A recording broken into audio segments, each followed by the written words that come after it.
1989 was such a huge impact on Taylor Swift's career. It brought a whole new wave of fans, and it proved that genre does not define an artist. Taylor Swift showed the world that she can be more than just a country artist when she switched over to pop with 1989. And it took a lot of courage, bravery, and confidence to do so. Can you imagine being known for a certain type of sound, a certain type of music, and then completely reinventing yourself? That is exactly what Taylor Swift did with 1989. So wish me luck, because as always, it is very hard to rank Taylor Swift's albums because they are so good. Every single song on each and every single album is epic, and there's so many different reasons to love each and every single one of them. So here we go, let's go ahead and rank them. So, number 16 for 1989 is gonna go to You Are in Love. So what I like about this song is that Taylor Swift was able to see the love of another couple. You know, it's easy to write about your own love experiences and all of that, but to get into the eyes and to the feelings of someone else, I think that's an even bigger challenge. I love that this song inspired the Lover music video where she says that you're spinning inside of a snow globe. I love that part of it, and I think the song could have easily been on Lover. The only reason why it's ranked at number 16 is because I just love so many of the other songs a little bit more. Again, this is just a ranking of my personal taste, not a general ranking. But yes, number 16, You Are in Love. Number 15 pick is How You Get the Girl. So this song is real cute. Every time I listen to it, I think of The Little Mermaid because it kind of reminds me of that song. Or How You Kiss the Girl. I forgot what the Little Mermaid song is actually called, but it reminds me of it. Okay, so what I like about this song is that Taylor Swift wrote it in a different perspective. I like how she wrote it like she's giving the guy advice, and like if it's about another couple, but then sort of in the end she switches it and it's like, this is what, you know, you should do essentially to get me. And so I do like that perspective of this song. Okay, so the other cool part that I like about this song is that, you know, Taylor Swift is giving advice, right, about how this guy can get this girl. And we've all heard from Taylor Swift's friends that she gives the best relationship advice. So I feel this was our little glimpse into the advice that Taylor Swift gives. So number 15, How You Get the Girl. My number 14 is Shake It Off. So the reason why Shake It Off is at number 14 is because, again, there are just so many more songs that I like. And it's crazy to me because Shake It Off is like the song that when people, for example, people that are not big Taylor Swift fans or they don't really know her music, when they think Taylor Swift, the song they're most likely gonna think about is Shake It Off. I love the song because it did help bring her in lots of new fans. It was a song that introduced the 1989 album, so it really set the tone and the mood for it, which is really cool. But again, I think that just some of her other songs for me were my personal favorite. Although when Shake It Off comes out, I swear it is just so easy to sing along to. Like, it's the song to sing along to, and I love the message behind it. You know, it's, you know, falls in line with me, where it just has such a good message about, you know, really embracing who you are and just, like, you know, just being you. Lucky number 13 is Out of the Woods. So I love the repetitiveness. Man, I can't say that word. Repetitiveness. Whatever. Oh my gosh, how embarrassing. I love how she repeats the part where she says, "Are we out of the woods yet? Are we out of the woods?" And she goes, "Are we in the clear yet? Are we in the clear yet?" I love that part of the song. I also love that this is a song that introduced us to, but we were in screaming color. The rest of the world was black and white, but we were in screaming color. That lyric became so iconic in this fandom, and it was all thanks to Out of the Woods. So lucky number 13. Number 12 on my list is gonna go to Bad Blood. So what I liked about Bad Blood is how it kicks off and how it gets started right away. It's like in your face. We know this song got so much media attention for the hidden meanings and everything that went on between Taylor and Katie, and I just think that this song was epic. The music video was incredible, and this was a new level of energy for Taylor Swift. Like, had I known, I think because we got the Reputation album, you know, we know that Taylor Swift can find that dark side of herself, but I like her dark badass side of herself. But I think with Bad Blood, that was sort of like a, you know, a tiny hint of, you know, Taylor's like Reputation era. And this song could have been on Reputation, honestly, it really could have. But oh, Bad Blood is just so good, guys. So much attitude, so much emotion. Taylor's pissed. You know, she's really talking about how this person hurt her. And I just think that we can all relate to this song because, you know, we've all been hurt by somebody in our lives. So I think that she nailed it with Bad Blood. Number 11 is Wonderland. With Wonderland, I love the beat to this song. I can't imagine this song on any other album other than 1989 because it screams 1989 with the way the song flows, the way she sings it, the beat, everything. And number 10 is Clean. So this one to me was actually really hard to rank because I think it's so different from all of these other songs. It was very different from, you know, the feeling. You know, 1989 was very like danceable and fun and energetic and all of that. But with Clean, she sort of brought it back down. And I think that Clean is a perfect example of why people love Taylor Swift's music and why they, you know, they can relate to her because, you know, in this song, she's talking about, you know, a dark moment. There's the line when she says, when I was drowning, that's when I could finally breathe, which is my favorite lyric of the song. And, you know, it's a very personal thing to let people into your dark and personal moments. But Taylor Swift did that with Clean, and I think that this song is just really, really, really hard to rank here because, again, it's just so different, so different. My number 9 pick is All You Had to Do Was Stay. So this is her happiest track 5 song ever. As you all know, we reviewed the track 5 songs, Tiffany and I, and All You Had to Do Was Stay was the happiest one, which is so crazy because, you know, with 1989 and the theme that she was going for with this album, it definitely fit perfectly. It's almost like they could have switched though, don't you think? Maybe Clean could have been at number 5 for 1989. I don't know. Okay, so All You Had to Do Was Stay, my favorite part is when she says, let me remind you, this was what you wanted. When she sings that one single line, it just makes me love this song so much more. The way she sings in this song is really, really good. Like, I can't really describe it, but I just really love that specific part. So, All You Had to Do Was Stay, number 9. My pick for number 8 is Welcome to New York. So, I got super upset because I read this article that someone wrote, like, when 1989 came out, or when the song came out. I don't remember exactly when, but it said that Taylor Swift's song about New York didn't live up to other artists' songs that they have written about New York, and I got so upset because I just think this song is so good. Like, the beat alone is awesome.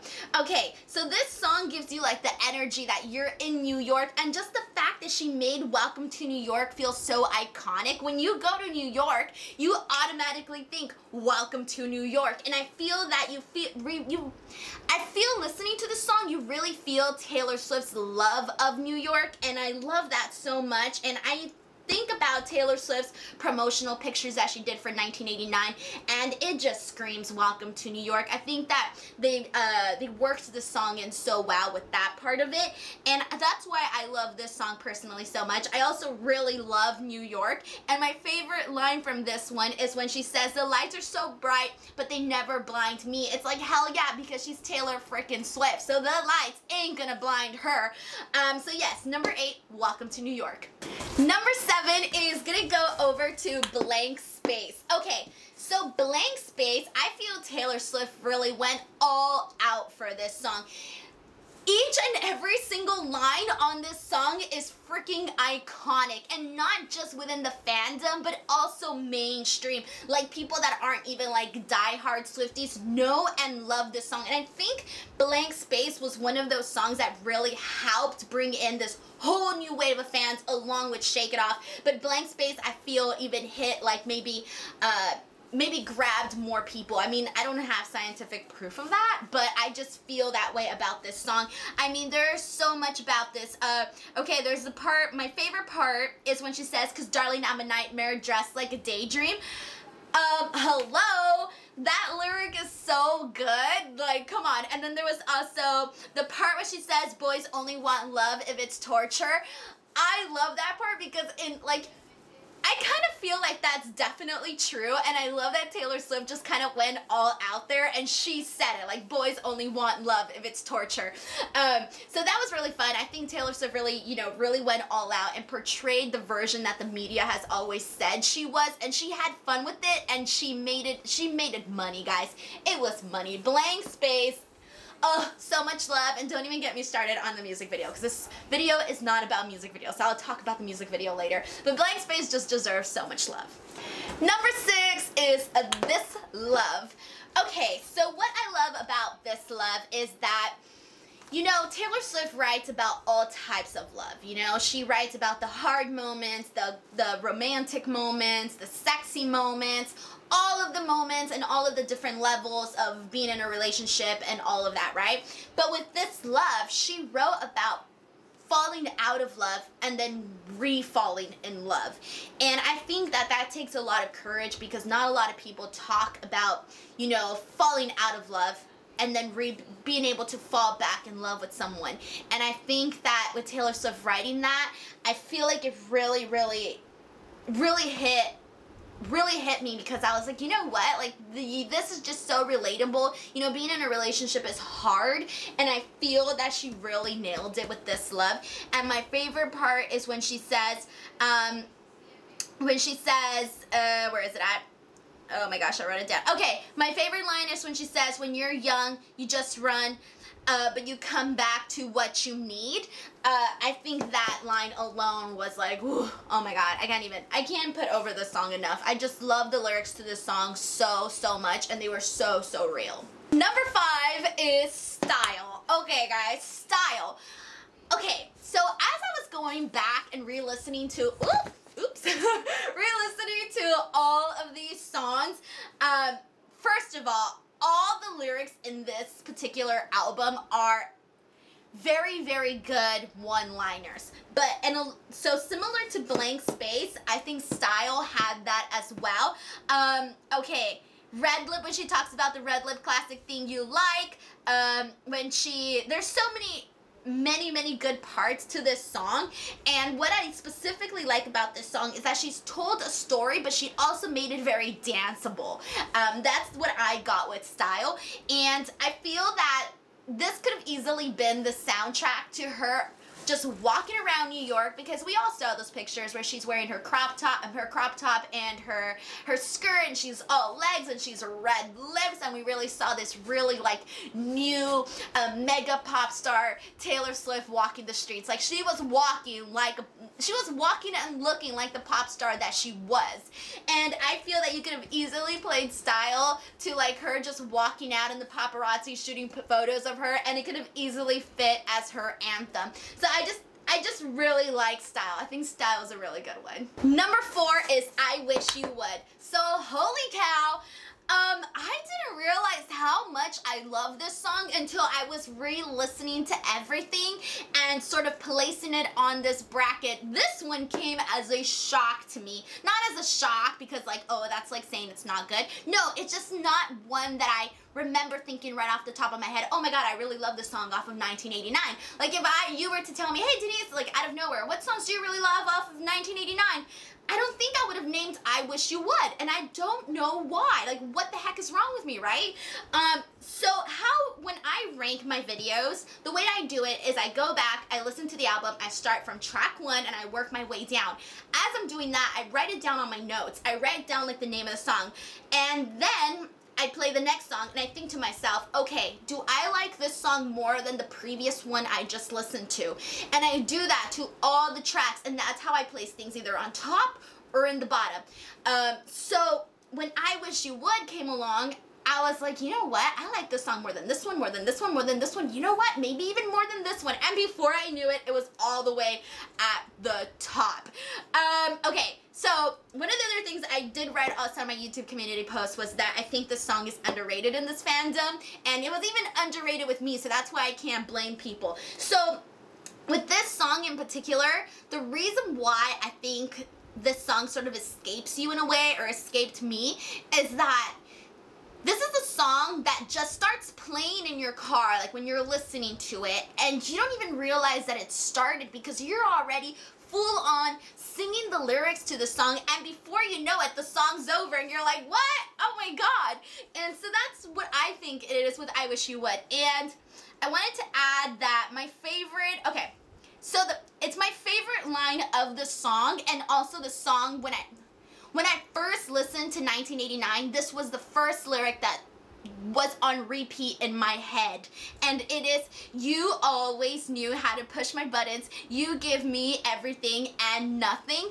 I don't know what it is about that part of the song, but I just automatically, it stuck to my brain and it just like stayed there forever. Okay, the point is, I really like I Wish You Would. Number 3 is New Romantics. So what the heck? I have no idea what New Romantics is doing on the bonus tracks, because when I think 1989, I automatically think New Romantics. This song is so much fun, and again, it falls in line with songs like Blank Space, that, you know, are style, that have these lyrics that you're just like, man, Taylor Swift is so clever, and, you know, it just makes perfect sense, you know, when she sings the words that she sings. My favorite line to the song is when she says, I could build a castle out of all the bricks they threw at me. Yes, because we all know Taylor Swift has had her fair share of hate, but through all of that, no matter what, she's out there, you know, living her best life. And that was, you know, part of the theme of 1989 was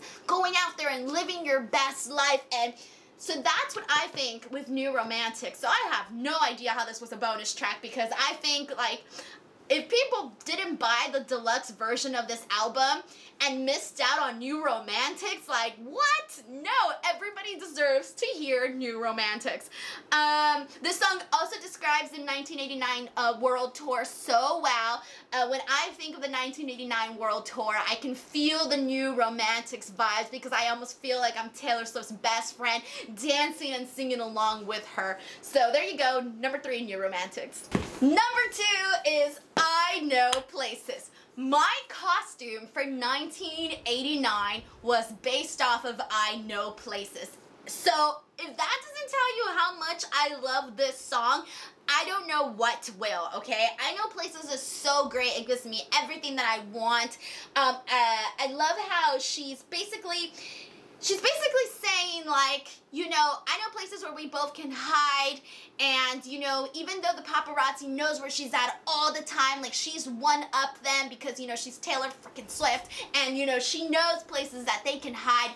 And, you know, through past songs of Taylor's, we kind of learned that Taylor Swift has a very adventurous spirit, and her love and her relationships are very adventurous, and I feel we got a glimpse of that with I Know Places. Number 1 is Wildest Dreams. Alright guys, I'm sorry, but nothing gets better than Wildest Dreams other than All Too Well and Enchanted. So that should tell you that Wildest Dreams is in my top 3. This song is so dreamy, it's romantic. Even if you're like the most bitter person in the world and you hate romance and all of that stuff, Wildest Dreams, you can't help but to, like, you know, like, fall away, like, be carried off. Like, I can...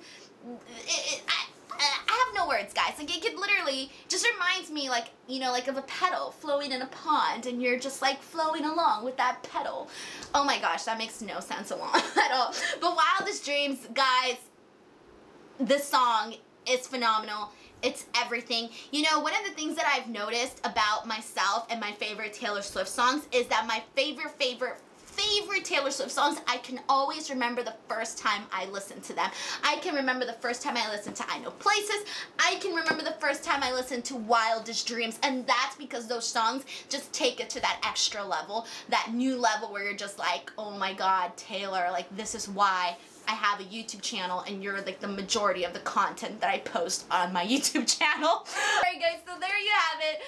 This is my 1989 bracket here. I did it a little bit different than my past videos because, you know, my handwriting was doo-doo dada and people didn't like that. So I kind of did things a little bit nicer. I held it instead so that I could write better. Sorry, my number 1 just flew away. So, guys, let me know what you thought of my ranking video. I hope you enjoyed it.